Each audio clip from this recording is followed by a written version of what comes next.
Welcome to the Deep Dive, where we plunge into stories so immense they literally reshape landscapes, yet often remain largely unknown. hmm Today, we're unearthing a true natural monument, not one carved from ancient stone, but woven from wood and water, the Great Raft. Yeah, it's an incredible thing to visualize. Imagine a colossal, dynamic force that stubbornly persisted for centuries, perhaps even millennia, in the heart of North America. Right? Stretching for hundreds of miles, a sprawling logjam so immense that early observers aptly described it as a living creature growing and changing. It's a truly captivating subject because it forces us to confront the complex and often surprising interplay between such a monumental natural phenomenon and, well, the sweeping arc of human history. Exactly. For you, our curious listener, our mission in this deep dive is to guide you through this century-spanning narrative, uncovering the grain of discovery that lies beneath its vastness. We'll journey from the raft's deeply ancient origins and its astonishing physical characteristics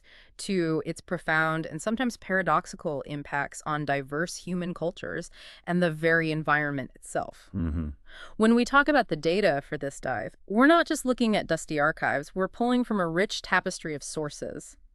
Detailed historical accounts left by intrepid explorers and tenacious settlers, The invaluable wisdom of indigenous oral traditions passed down through generations. and the rigorous, illuminating insights of modern hydrological science. You'll come away not just understanding what the Great Raft was, but fundamentally grasping why it formed, how it shaped the destinies of entirely different cultures, and even delving into the fascinating what-if scenarios surrounding its eventual dramatic removal. Right, the ripple effect. Precisely. Ultimately, our journey today aims to provoke a deeper reflection on a question that resonates far beyond this specific historical event. How do we, as a society, truly balance our drive for human progress and technological intervention with the inherent complexity, resilience, and often overlooked value of ecological systems? That's the big question, isn't it? It really is. It's a question that echoes through every major infrastructure project and environmental decision we face, even today. To help you navigate this complex information, we'll verbally paint a detailed timeline of events, introduce you to pivotal historical figures, and clarify specific terminology as we encounter it, making sure you grasp the full comprehension of this incredible story. Yep, we'll break it down. So let's begin by digging into the very genesis of this extraordinary river monster. Okay. Now let's truly unpack this. The Great Raft wasn't just some random collection of fallen trees. It was a gigantic log jam or series of rafts that clogged the Red and Atchafalaya rivers, utterly unique in North America for its sheer scale and its incredible persistence over vast stretches of time. Right, persistence is key here. Its origins are remarkably ancient. The primary theory, based on geological and historical evidence, suggests it probably began forming around 1100-1200 AD. Which is already, centuries of continuous natural processes at work, accumulating wood and sediment. Centuries. But here's where the story takes an even more profound turn. A deeper, more intriguing theory suggests the raft could have actually started its formation over 2,000 years ago. 2,000 years, wow. Yeah, this would have followed a truly monumental event, a major avulsion of the Mississippi River. Now, an avulsion, for clarity, is not just a minor shift, but a sudden, dramatic, and often permanent change in a river's main course. Okay, so the whole river just picks up and moves. Pretty much. Imagine the Mississippi, one of the world's great rivers, suddenly deciding to forge a completely new primary path. This specific avulsion, by shifting the Mississippi westward, would have captured the Red River, transforming its flow and creating a cascade of environmental changes. Right, I can see how that would cause chaos. Exactly. This kind of event would have caused widespread bank instability and uprooted vegetation on an enormous scale, literally tearing trees and vast amounts of plant life from the earth and depositing them into the newly configured river channels. So that's the raw material. These uprooted materials would have become the foundational conditions, the very building blocks for the raft's genesis. And crucially, this wasn't a static obstruction, a dead, unchanging pile of wood. Far from it. The raft had an astonishingly dynamic growth mechanism, almost like a living entity. That's the part that really grabs you. It grew faster at its upper end than it decayed or washed out at the lower end. Imagine a conveyor belt of organic material constantly feeding into one end, even as the other end slowly broke apart. Like it's constantly replenishing itself. Exactly. This continuous accumulation meant it was constantly adding new material, much of it from the relentless erosion of the riverbanks. As the Red River carved its path, trees and other plants growing along its edges would lose their footing and collapse into the water. Pushed forward by the sheer force of the current, contributing to the raft's ever-increasing mass. Right. This relentless, continuous process is precisely why observers so aptly described it as a living creature growing and changing. That phrase comes up again and again. This vivid imagery really helps us understand just how active and alive this natural phenomenon truly was, constantly reshaping itself and its environment. Indeed. And the factors contributing to its formation were not simple. They were incredibly multifaceted and powerful, showcasing a complex dance of natural forces. We're talking about more than just a few trees falling into the river. Right, it's bigger than that. Catastrophic flooding played a significant role, as did long-term climatic changes that influenced rainfall patterns and vegetation growth over centuries. Climate change, even back then. Oh, yeah. Yeah. There was a complex interplay of dynamic geomorphic conditions. That's how the physical form and processes of the landforms were shaped by geological and hydrological forces, combined with extensive precipitation. So heavy rain, unstable ground. Exactly. This heavy rainfall led to what are known as riverbank rotational slips and slab failure. Picture huge, saturated chunks of the riverbank, sometimes as large as small houses, literally slumping or sliding into the water like a soggy cake collapsing. Wow. Add to that the rapid lateral migration of the river itself, constantly shifting its bed and eroding new sections of its banks. All of these factors together created an abundance of rapidly growing riparian vegetation. That's the lush plant life growing along the riverbanks, which, when uprooted, pushed the entire river system beyond a critical geomorphic threshold. A tipping point. Think of it as a tipping point, yes, where these natural processes began to uncontrollably feed the growth of this colossal, living logjam, creating a self-sustaining cycle of accumulation. And this wasn't just ancient history unfolding. Even in relatively recent times, episodic events continued to fuel its growth and expansion. Is that right? The rich oral traditions of the Caddo people who lived along the Red River for centuries speak of a significant historic flood around 1800. A major event in their history. This wasn't just any flood. It was a particularly powerful event that further contributed to the raft's immense size by pushing even more debris from the mighty Mississippi River directly into the Red River. So another major injection of material. Exactly. So this wasn't simply a one-time event that gradually decayed. It was a constantly evolving, living barrier, continually fed by the power of the river and its surrounding environment.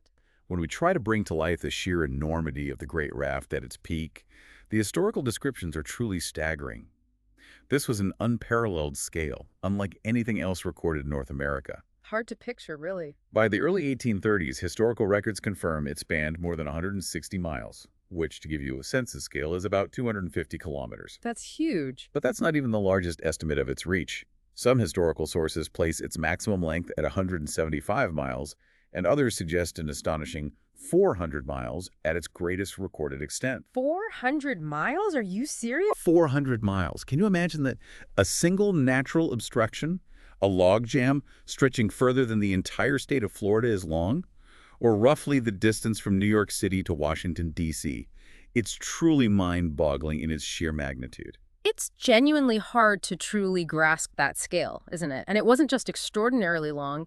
It was incredibly dense, a truly solid mass. Yeah, the density is another key factor. Logs were sometimes dozens of feet deep, layered on top of each other, compacted by the force of the river and the weight of accumulating sediment and vegetation. Just immense pressure building up. And this massive accumulation was so tightly bound a man could walk over it in any direction. Think about that for a second. You could literally step out onto what looked like solid ground, traversing the entire width of the river on this impenetrable, intricately entangled mat of timber. Walking on water, essentially, or wood. Practically. The composition was a complex mix: cottonwood, cedar, cypress, and petrified wood, all intricately woven and entangled with vegetation and sediments, forming what was truly a complex geobiological system. Right, it wasn't just deadwood. It was an entire floating, growing ecosystem in itself, teeming with life both above and below its surface.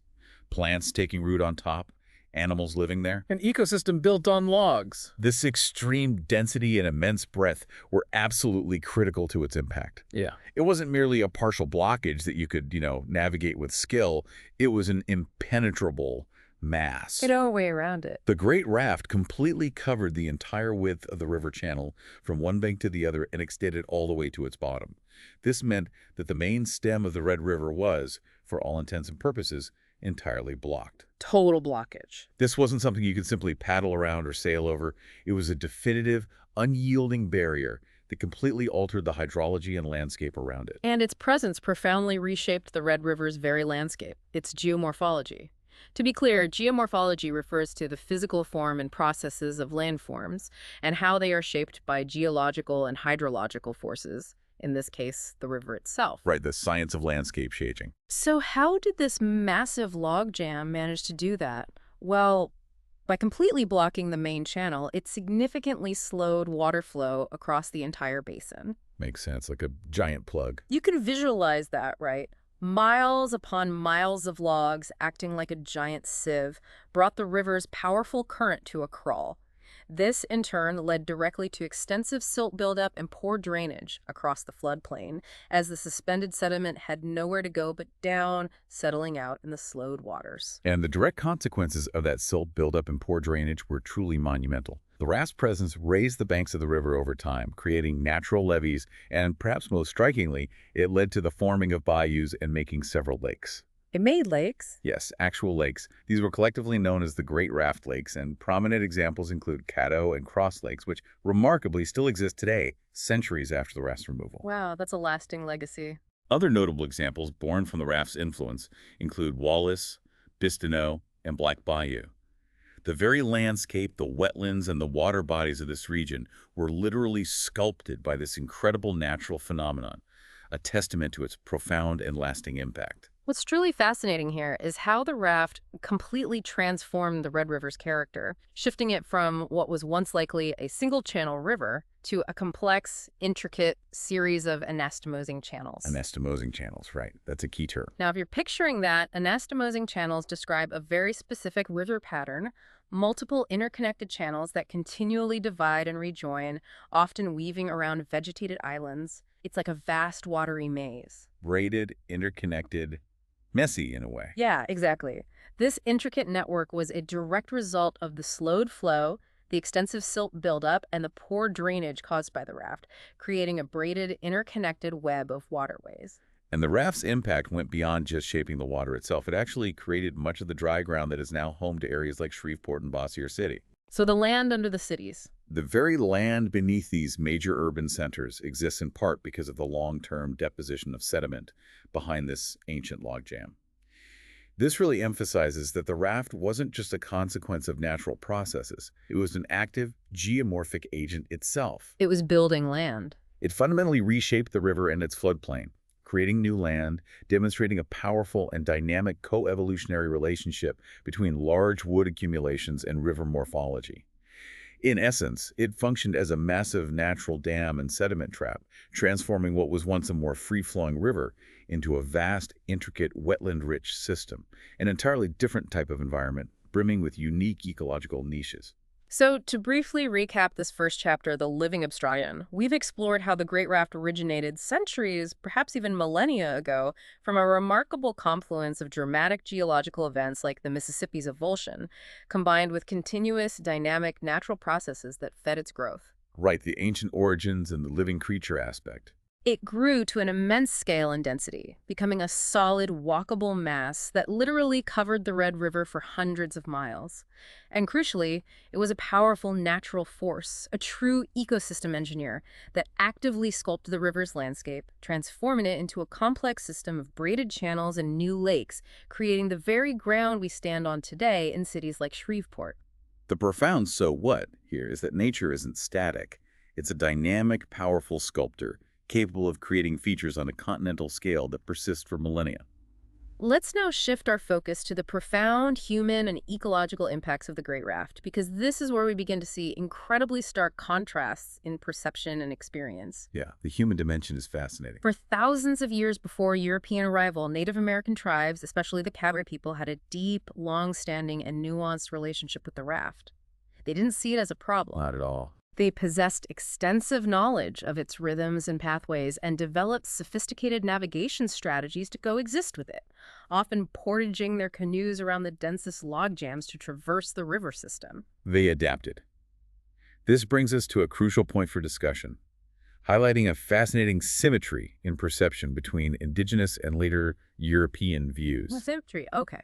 How so? For the Caddo, the raft was far from an obstacle to be conquered. It was deeply integrated into their cultural fabric and viewed as a benevolent force. They incorporated it into their mythology as protector from competing tribes. A protector, like a natural wall. Think about that. A natural barrier so formidable that it shielded them from external threats, providing a natural defense. This concept is worth repeating. They viewed it as a guardian, a sacred entity, a powerful ally in their landscape, rather than merely an impediment. That's a complete flip from the European view later on. Completely. And their understanding went beyond mythology to practical ecological benefits. They recognized its vital role in intermittently flooding land and making it fertile for agriculture. Yes, the floods were a benefit, not just a hazard. Imagine a natural process that, year after year, replenished their fields. Its dynamic movement left behind highly fertile fields, rich with new sediment, which the Caddo skillfully utilized for their crops, enabling thriving harvests of corn, beans, and squash.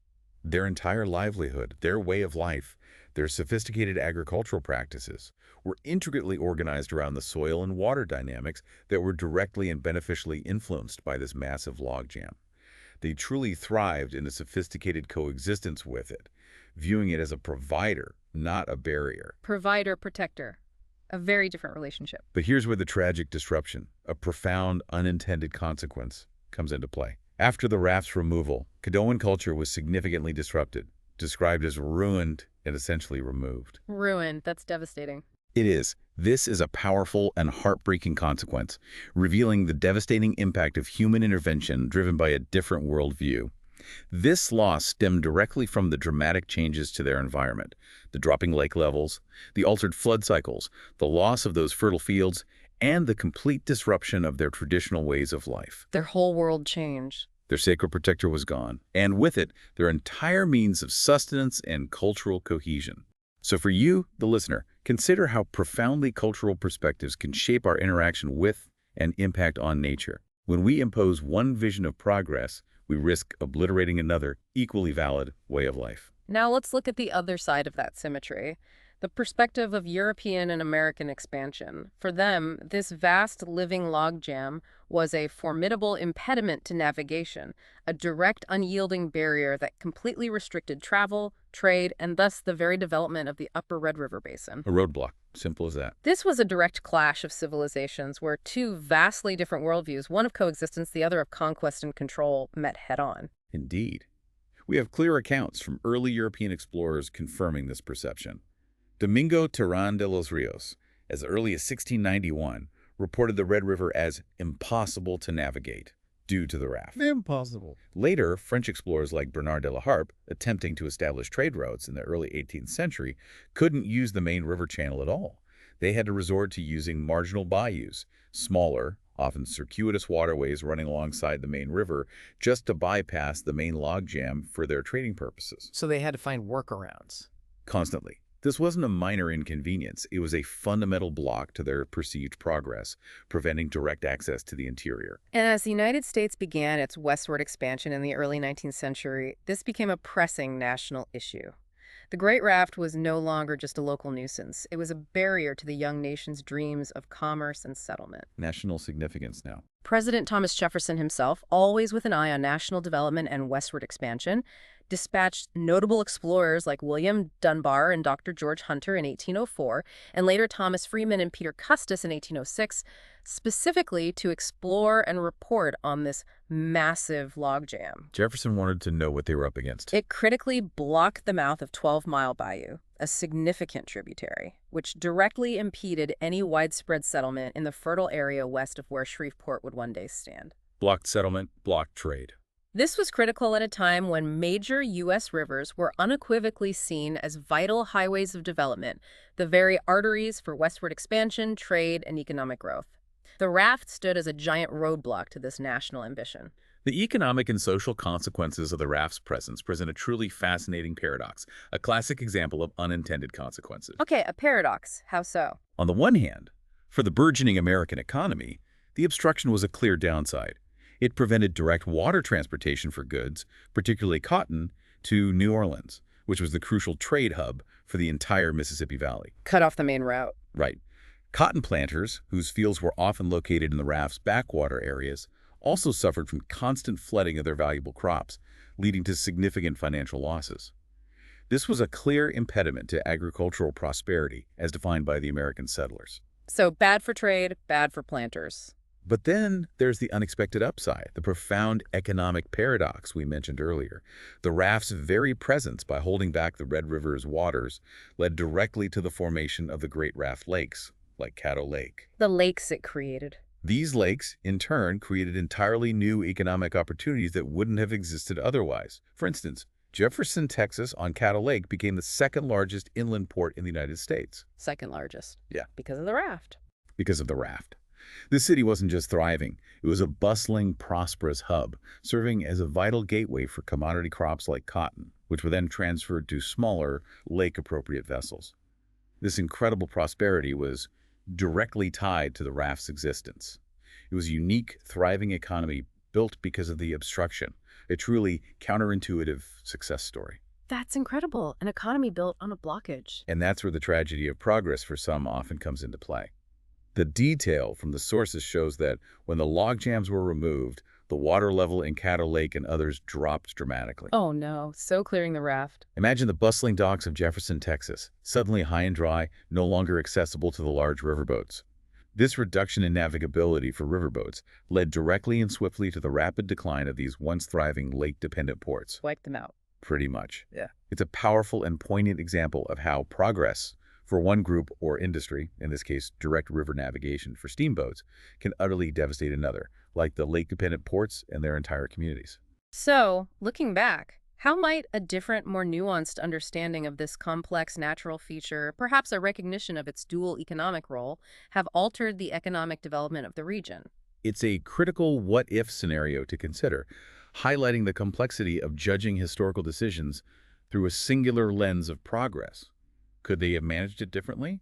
Maybe. Moving beyond economics and social impact, the Great Raft even played an unexpected and pivotal role in military strategy. Ah, yes, the Civil War connection. In 1864, during the American Civil War's Red River Campaign, the unique conditions created by the raft became a major tactical factor. Union forces, attempting to penetrate Confederate territory deep into Louisiana, made critical tactical errors by overlooking the distinctive aspects of the Red River. They just didn't get the river. They simply didn't understand the environment they were operating in, including its flashy nature, meaning rapid changes in water levels, high sediment load, and the complex anastomosing channels and rapids, all conditions that were either exacerbated or directly created by the raft.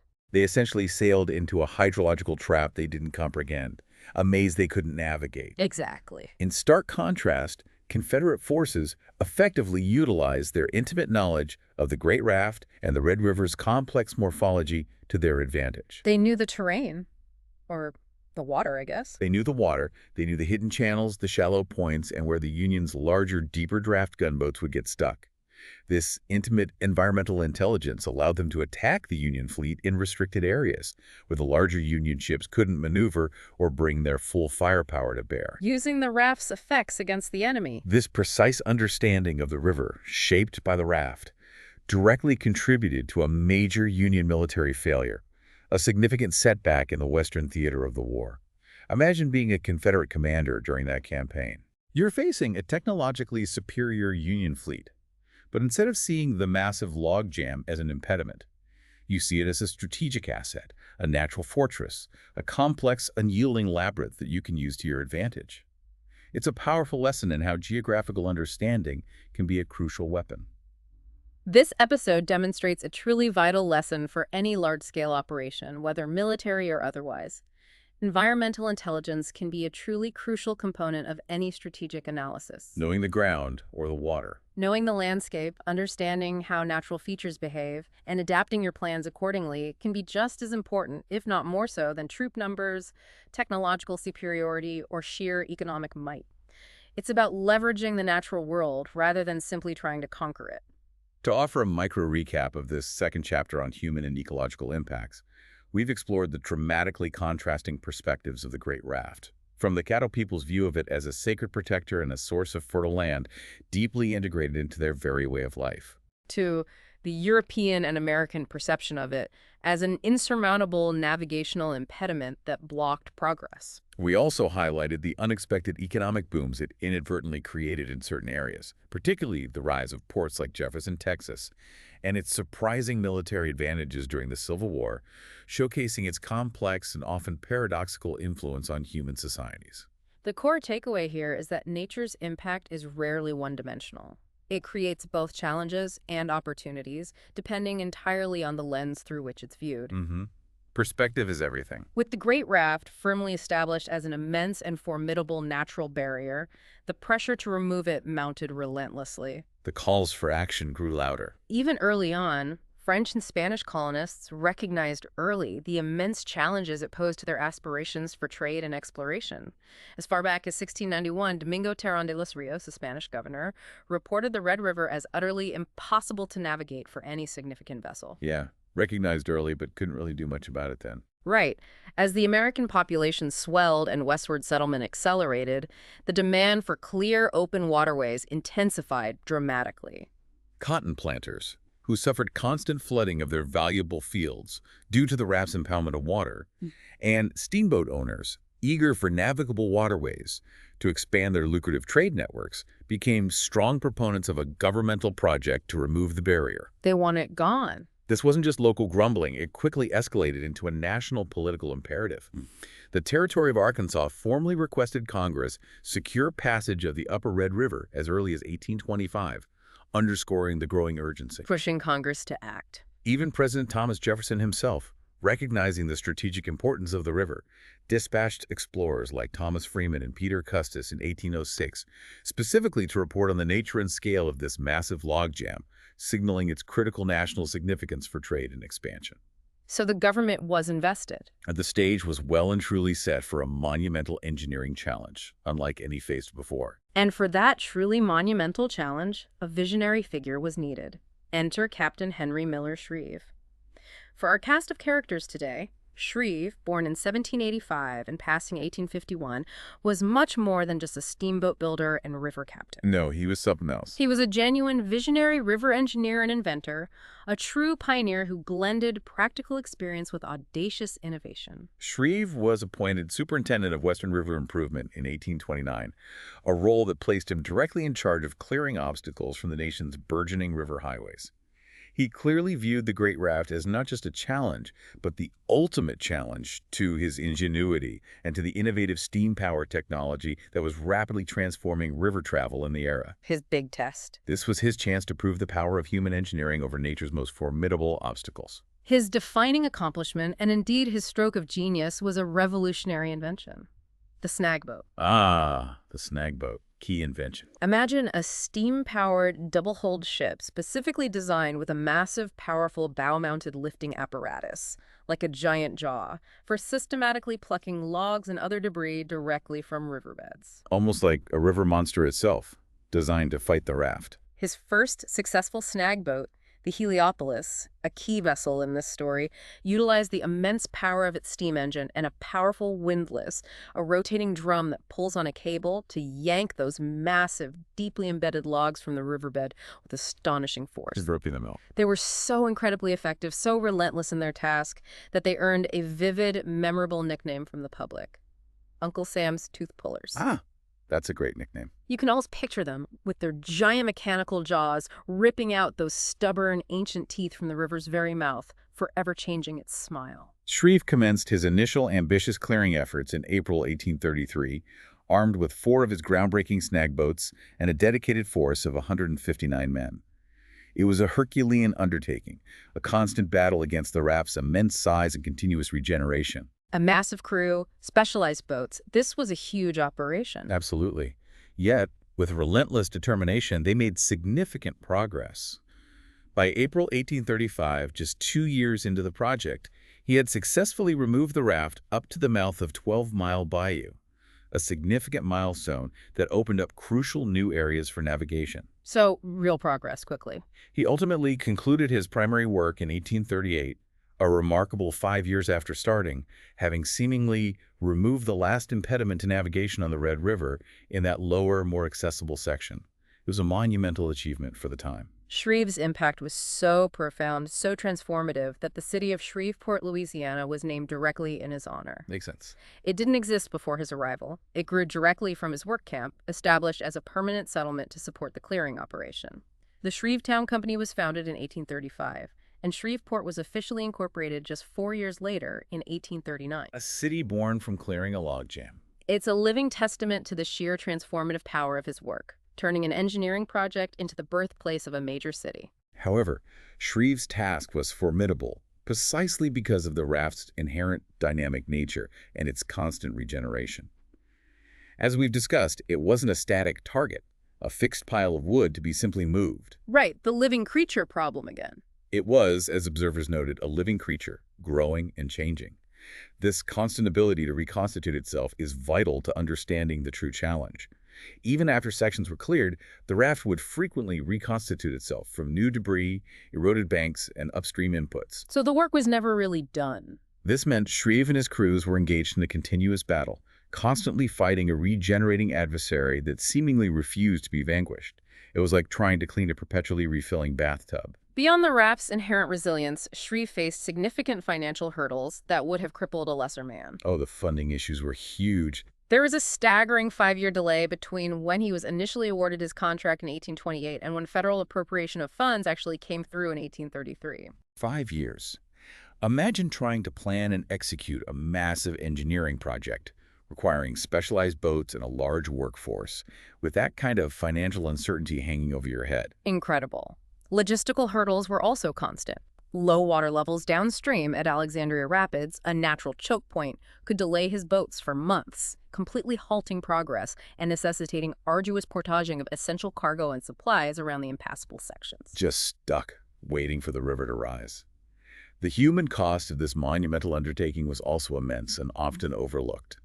Widespread illness among his workmen, malaria, dysentery, and yellow fever ravaged his crews, causing frequent work delays and sapping morale. Brutal conditions. The conditions were harsh, the climate unforgiving, and the work physically brutal.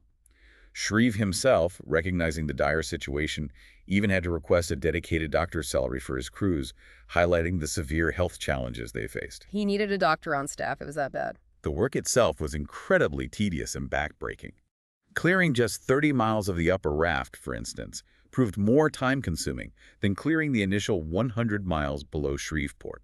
This was because the upper sections were often denser, more deeply entrenched, and composed of larger, more resilient logs, highlighting the varying density and complexity of the logjam itself. The further up they went, the harder it got. Exactly. And if the natural and logistical challenges weren't enough, Shreve faced unexpected political and economic obstacles. Right, the rival port. He had unexpected competition from a rival Natchitoches company planning a competing port at Coates Bluff, directly challenging his newly established base at Shreveport. To counter this, Shreve was forced to divert precious resources and manpower away from the direct raft clearing. Had to play defense, basically. He engineered a ditch to essentially shift the river flow around Coates Bluff, deliberately stranding the competing port and securing Shreveport's dominance. It truly was a battle on all fronts for Shreve against nature, against disease, and against economic rivals. Despite Shreve's incredible initial success and his almost superhuman efforts, the Great Raft was not permanently vanquished for long. True to its living creature, nature, it reformed later farther up the river, becoming what's known as the second raft. It came back after all that. It came back. This happened for two critical reasons. First, remnants along the riverbanks were not fully cleared by Shreve's original efforts, leaving seeds for regrowth. And critically, Congress, perhaps thinking the job was done, ignored his recommendation for ongoing maintenance of the cleared channel, which would have prevented new accumulations from taking hold. So they didn't follow through. The river, left to its own devices, simply began to rebuild its great obstruction. So the job of truly opening the river permanently fell to a new figure, Lieutenant Eugene Woodruff, a key figure in our cast of characters. Woodruff enters the picture. Woodruff, the chief of engineers for the U.S. Army Corps of Engineers, tragically died in 1873, but not before he made his mark. He succeeded in removing the second raft in 1873, picking up the challenge decades after Shreve. Woodruff had a critical technological advantage not available to Shreve, one that would fundamentally change the game. He utilized Shreve's pioneering snag boats, but he also incorporated a new tool not available to Shreve, then dynamite. Dynamite, that's a game changer. Absolutely. For clarity, this specifically refers to nitroglycerin-based explosives, which had become more stable and widely available by then. This new tool was utterly essential for finally breaking up the densest, most deeply entrenched sections of the logjam that mechanical means alone, even Shreve's powerful snag boats, simply couldn't tackle. Blowing it up instead of just pulling. It was the ultimate decisive force against the raft's resilience. And the results of Woodruff's efforts, combined with this new technology, were permanent. By 1900, after centuries of obstruction and decades of relentless human effort, the Red River was permanently open for trade from the Indian Territory to the Gulf of Mexico. The end of an era. It marked the definitive end of the Great Raft as a major navigational barrier, fundamentally reshaping the geography and economy of the entire region. In our micro recap of this Herculean task of removal, we've covered the monumental efforts led by Captain Henry Miller Shreve with his innovative snag boats, affectionately nicknamed Uncle Sam's Tooth Pullers. Great name. We explored the constant, grueling challenges posed by the raft's dynamic, regenerating nature, as well as the immense financial hurdles, logistical nightmares, and significant human costs of the endeavor. A truly brutal job. And finally, we highlighted the ultimate permanent success achieved by Lieutenant Eugene Woodruff, who, by adding the revolutionary power of dynamite to the arsenal, finally cleared the Red River for good. The so what? Here is a powerful testament to human ingenuity and persistence in the face of nature's formidable forces, but also a cautionary tale. Sometimes conquering nature comes with a hidden cost, a consequence yet to be revealed. The story isn't over yet. Now we come to the enduring legacy in modern river management, where the true long-term consequences of the raft's removal became strikingly clear. The hydrological and ecological shifts were dramatic and far-reaching. The unintended consequences start rolling in. Once the raft was gone, the river's channel was restored, but this unsolved problem of its absence led to significant bed degradation. Imagine the riverbed, once high and full of sediment, dropping by approximately 4.5 meters or a staggering 15 feet in the vicinity of Shreveport. 15 feet lower, that's massive. This deepening and lowering of the riverbed had immediate and profound effects. And this bed degradation had direct, profound impacts on the Great Raft Lakes we discussed earlier, those beautiful, vital water bodies that had formed behind the logjam. Right, Caddo Lake and the others. Water levels in these lakes, including Caddo and Cross Lakes, dropped dramatically once the natural dam was gone. This in turn severely reduced their navigability for riverboats, as the once deep channels became shallow and impassable. Which killed the ports, like Jefferson. This directly led to the decline of dependent ports like Jefferson, Texas, which had thrived for decades precisely because of the raft's impoundment of water. It's a stark reminder that removing one obstacle can inadvertently create new, equally challenging ones. More broadly, the ecological cost of the raft's removal was immense and irreversible. The operation eliminated what was described as an extremely bountiful ecosystem that had supported indigenous peoples for over 1,200 years. Wiped out an entire ecosystem. This was a vibrant, dynamic wetland environment, rich in fish, wildlife, and fertile soils, that was completely transformed. This truly drives home how solving one environmental problem, like improving navigation, can inadvertently create new, larger ones, impacting entire ecosystems and the cultures dependent on them, sometimes with devastating long-term consequences. Perhaps one of the most significant and far-reaching long-term consequences, a kind of ripple effect that continues to shake the hydrology of the entire region today, was the accelerated ascendancy of the Atchafalaya River. Okay, the Atchafalaya. This sounds important. It is. The removal of the raft hastened the capture of the Mississippi River's waters in lower Louisiana by the Atchafalaya River. For clarity, the Atchafalaya is a major distributary, meaning it's a natural branch of a river that flows away from the mainstream, diverting water from it. So it's stealing Mississippi's water. Essentially, yes. This removal of the Red River's blockage initiated a switch in the course of the river, which increasingly seeks the steeper and more direct course of the Atchafalaya to the sea. Imagine a lazy river suddenly finding a shortcut. A much faster route to the Gulf. This natural inclination effectively set in motion the inevitable reorganization of the landscape of central and southern Louisiana, a process still unfolding today. It's a fascinating and almost ironic twist that Captain Henry Miller Shreve himself, the Great Raft clearer, inadvertently contributed to this hydrological shift back in 1831, even before tackling the main raft. Oh, Shreve again. How? He dug a canal, known as Shreve's Cut, through Turnbull's Bend on the Mississippi River, aiming to shorten steamboat travel. Little did he know, this seemingly minor navigational improvement would later significantly increase the flow of water into the Atchafalaya, accelerating its capture of the Mississippi. So his shortcut helped the Atchafalaya steal even more water later on. Wow. By the mid-1900s, it became terrifyingly evident that a major avulsion, that sudden dramatic change in a river's main course of the Mississippi River to the Atchafalaya, was highly probable. The Mississippi could just jump channels entirely. This posed severe economic consequences for cities like New Orleans, as the Mississippi, the lifeblood of the city and its massive port, could essentially abandon its current path, leaving New Orleans high and dry. That would be catastrophic. Yeah. Unthinkable, really.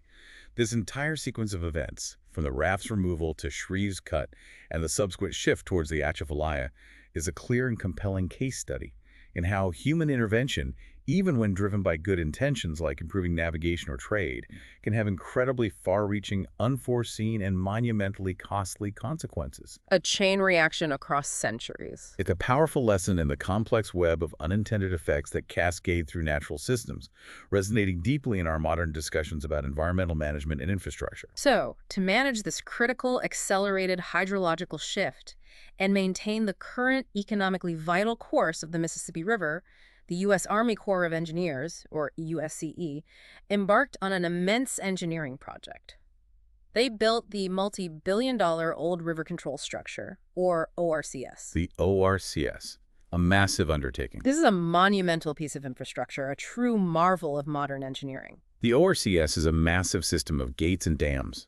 Its primary and vital function is to regulate the flow of water, to literally force and maintain a crucial 70%, 30% split between the Mississippi and Atchafalaya rivers, respectively. So it's like a giant faucet controlling the flow. Exactly. Yeah. This ratio, established based on historical flow distribution in the 1950s, is designed to ensure the Mississippi doesn't abandon its current path. The structure itself was authorized by Congress in 1954 and largely completed in 1963, though subsequent additions and modifications were made in 1962, 1964, and 1986 to enhance its capacity and resilience. Constantly upgrading it. It faced its most critical test during the massive 1973 Mississippi flood, which critically threatened the main ORCS, nearly overtopping its defenses and prompting a major redesign to enhance its resilience and ensure its continued function. It's a continuous battle against the river's immense power. Holding back the inevitable, almost. And beyond the ORCS, active river management on the Red River itself remains a continuous effort, a testament to the ongoing consequences of the raft's removal. Still dealing with the Red River today. The USIE operates a series of 4 locks and dams directly on the Red River, designed to maintain navigability and control water levels. Furthermore, regular dredging keeps the river channel at a depth of 9 feet by 200 feet wide, constantly removing sediment and maintaining the commercial waterway. So it's not a one-time fix. This isn't a one-time fix. It's a perpetual management demand, a direct and costly consequence of the raft's removal that continues to this day. This brings us squarely back to a vital Polya principle, that of looking back or deriving differently. The fact that river management along the Red and Mississippi is a continuous effort and a perpetual management demand, a concept so fundamental it bears repeating, demonstrates that maintaining this altered state requires perpetual human intervention and significant ongoing investment. A cost that never ends. It's a cost that never ends. So let's look back at Shreve's project through a modern ecological lens, armed with the knowledge of its cascading consequences. How might a different technology, or perhaps even a decision for no intervention at all, have shaped the region's history, its economy, and its ecology? That's the big what if. It's a deeply thought-provoking counterfactual, forcing us to weigh the immediate benefits of intervention against the long-term, often unforeseen costs. For our micro recap here, we've explored the dramatic hydrological shifts caused by the raft's removal, leading to significant bed degradation and the subsequent decline of the Great Raft Lakes and their once thriving ports. The disappearing lakes and ports. We discussed the critical acceleration of the Atchafalaya River's ascendancy, perhaps the most significant long-term consequence, a shift that still poses a threat to major cities. The Mississippi trying to jump ship. And finally, we highlighted the monumental ongoing engineering efforts like the multi-billion-dollar old river control structure, which are required to manage these complex, long-term ripple effects of human intervention. The so what here is that every action, especially one that fundamentally alters nature, creates a chain reaction of consequences. And managing those consequences can become a permanent, costly endeavor. Now let's broaden our perspective and put the Great Raft into a global context, exploring how our approaches to understanding and managing logjams have evolved over time. Yeah, was the raft totally unique? It turns out the Great Raft, despite its extraordinary scale, was not an isolated anomaly. Large natural log rafts were actually common across North America prior to European settlement, a natural feature of pristine river systems. So lots of rivers had these. This suggests that wood-rich rivers were the norm, not the exception, in pristine environments, vibrant ecosystems teeming with accumulated woody debris. Indeed. There are even suggestions from archaeological and geological studies that similarly extensive log rafts may have been common in Europe during prehistory, indicating a global pattern of large wood accumulations in natural river systems before widespread human modification. So wood was just part of healthy rivers. Pretty much. This contrasts sharply with a documented decrease in large wood in the present day compared to pre-colonization across North America and Europe. This reduction is primarily due to anthropogenic removal of large wood from rivers, meaning human-caused clearing for navigation, agriculture, and flood control. We clean them all up. Other human impacts like channel hardening, where riverbanks are reinforced with concrete or riprap, and the loss of large riparian trees due to logging or development have further diminished the natural supply of woody debris. This highlights a significant and largely unacknowledged human alteration of natural riverine landscapes, simplifying them and removing what was once a common and vital natural feature. This historical understanding leads us to a profound shift in how log jams are viewed today. While historically, as we saw with the Great Raft, they were viewed primarily as obstructions, simply barriers to be cleared and conquered, contemporary ecological understanding has completely transformed this perspective. A total paradigm shift. Today, large wood and log jams are recognized as fundamental components of forested stream ecosystems, and critically, as ecosystem engineers. Think about that. Not just passive elements, but active shapers of their environment. Right. For clarity, ecosystem engineers are defined as any organism, or in this case, any natural phenomenon that creates, modifies, or maintains habitats, actively shaping the physical environment around them. This is a crucial paradigm-shifting perspective, and it bears repeating. They're not just obstructions, they're vital ecosystem engineers, building and maintaining the very structure of healthy rivers. Builders, not blockers. This new holistic understanding reveals a multitude of incredible ecological benefits provided by log jams. They create diverse habitats by carving out deeper pools, shallower riffles, and protected backwaters, offering shelter and varied living spaces for countless species. Good for fish and bugs and things. Absolutely. They regulate sediment transport, trapping fine materials and creating beneficial bars and islands. They oxygenate water as water tumbles over and through them, enhancing aquatic health. And perhaps most broadly, they promote biodiversity by fostering complex food webs and providing a range of microhabitats. So they're actually good for the river. Hugely beneficial. They are crucial for creating prime spawning grounds for species like salmon, whose eggs need specific flow conditions and gravel beds.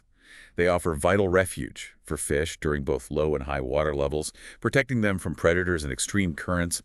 And they improve hyporheic flow, which is the crucial interaction between surface water and groundwater within the riverbed itself, nourishing aquatic insects and fish eggs. Wow. So what was once seen as merely an obstruction, we now understand as a cornerstone of river health. Exactly. This profound shift in understanding has led to vastly different modern river management approaches.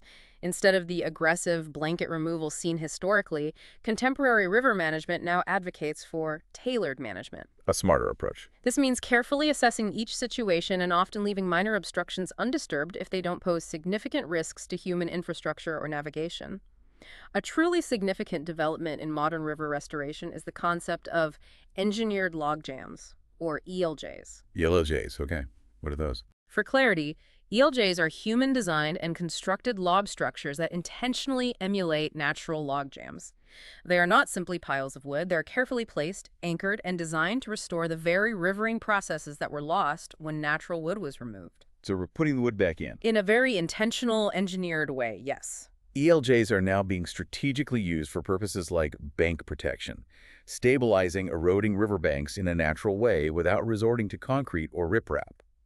They help in reducing channel incision where the river cuts too deeply into its bed, which can disconnect it from its floodplain. Helping the river heal itself. Most importantly, ELJs are used to restore natural physical processes like sediment transport, habitat creation, and flow diversity.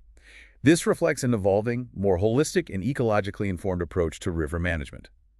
We are moving decisively from a mindset of conquering nature to one of appreciating, understanding, and actively restoring its inherent complexity and vital functions. A complete turnaround. It's a complete paradigm shift, recognizing the wisdom that lies in allowing nature to design itself, or at least helping it get back to that state. For our micro recap here, we've witnessed how our understanding of log jams has evolved dramatically. From merely being viewed as impediments to navigation and development, to being recognized as vital ecosystem engineers that create diverse habitats and promote rich biodiversity. From obstruction to engineer. This profound shift in scientific and ecological understanding has led directly to modern river restoration practices, including the intentional, intelligent creation of engineered log jams designed to restore the very ecological benefits that were historically removed. The so what here is clear. Our relationship with nature is constantly evolving, and true progress often means learning from the past and working with natural systems, not just against them.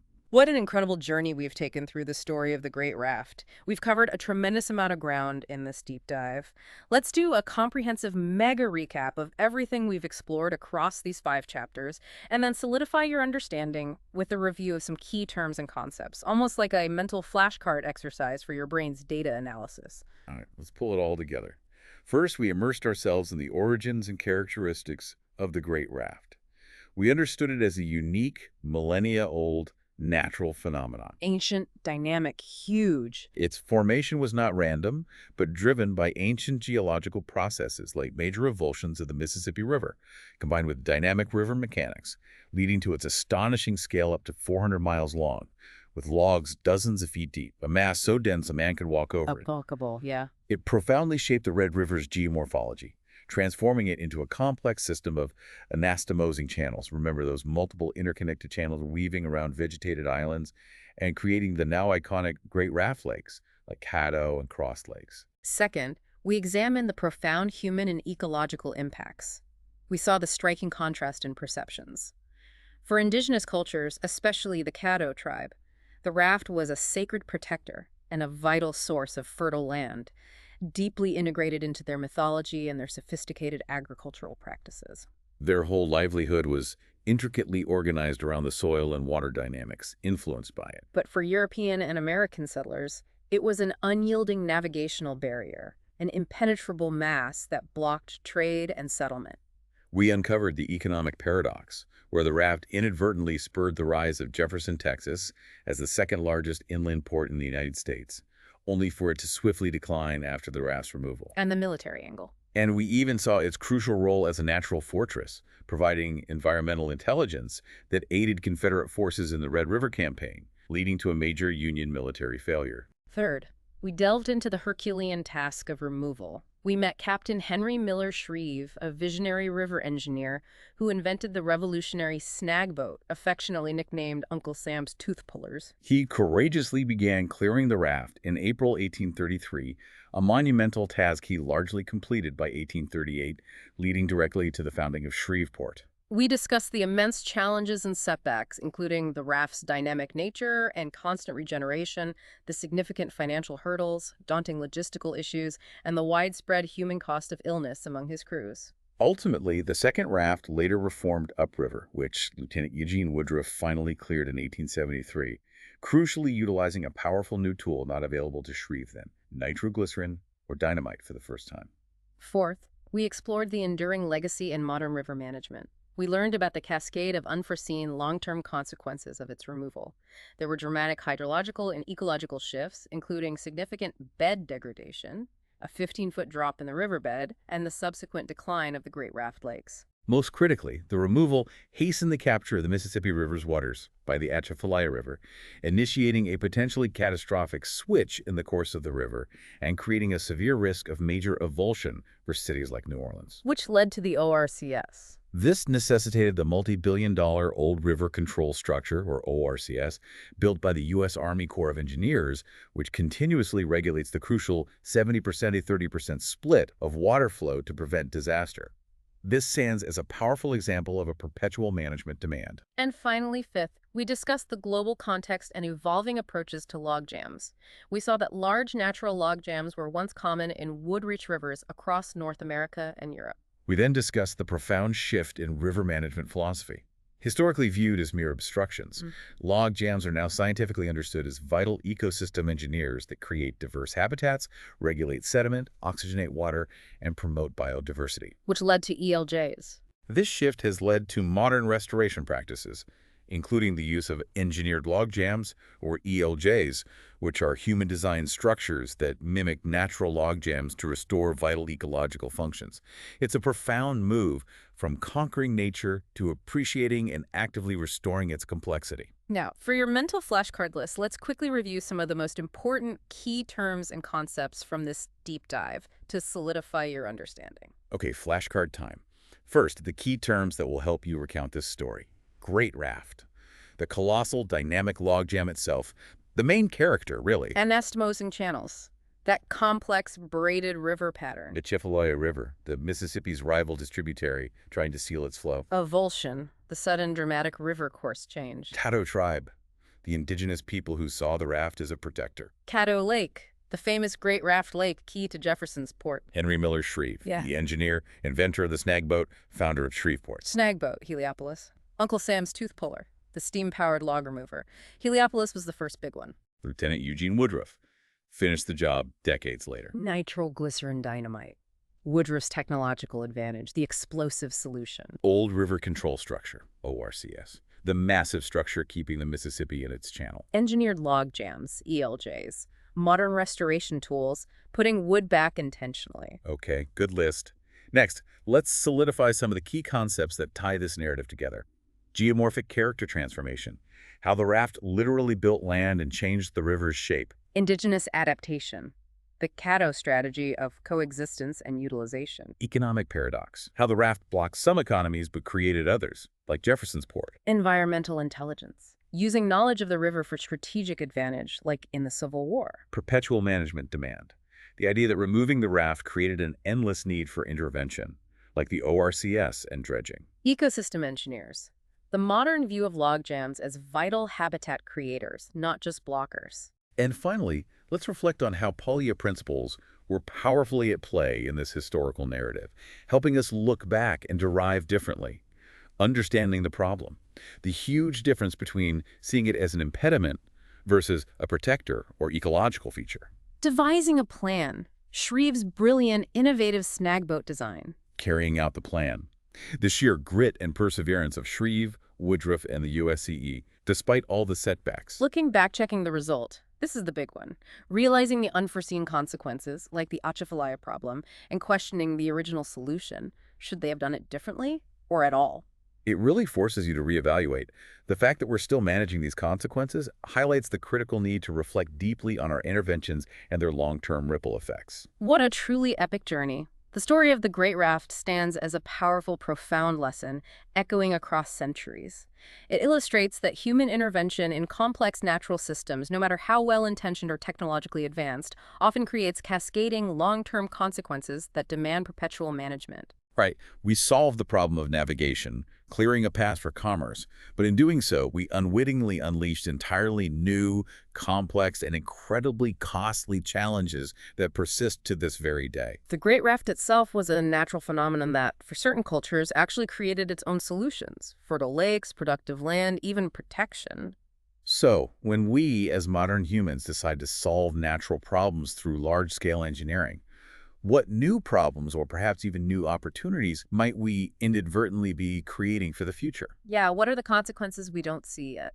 How might future generations look back at our interventions, the solutions we champion today, and judge their long-term wisdom, their true cost, and their unforeseen impact on the world they inherit? That's a truly provocative thought to mull over, isn't it? It encourages us all to continue our curiosity and critical thinking about the delicate, dynamic, and often surprising balance between human progress and ecological harmony.